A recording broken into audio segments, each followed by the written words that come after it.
დღეს მქონდა ძალიან მნიშვნელოვანი შეხვედრა. და ფაქტობრივად ჩაგვეშალა ეს შეხვედრა, იმიტომ რომ თუ გახსოვთ ზარა, აი ეს ზარა მომივარდა შეხვედრაზე. იდგა გარეთ და კი უნდა რო არის დედაჩემი, რომ მე არ ვიღებ, რომ მე იმიტომ არ ვიღებ, რომ არის სხვა ეროვნების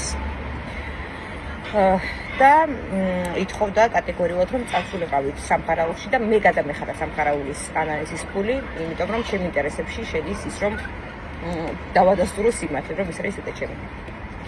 ძალიან მშვიდად ვუსმენდი და ვცდილობდი რომ პასუხები გამოსცა ძალიან წყნარად, მანამ სანამ არ მითხრა რომ ის დაავადება გაქვს, რაც ჩემ გოგოს რა დაავადება მაქვს მე? სკოლიოზი და დუნდულების მოდუნება.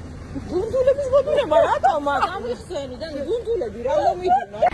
ხო და ვცდილობ რომ ძალიან ის პოზიტიურად შევხედო ამ ყველაფერს და ნაკლებად ვინერვიულო და რაღაცნაირად იუმორში გადავატრეს ყველაფერი, მაგრამ მეწმუნეთ სინამდვილეში ესე არ არის და ძალიან რთულია. რთულია მართლა ამ ყველაფრის ატანა.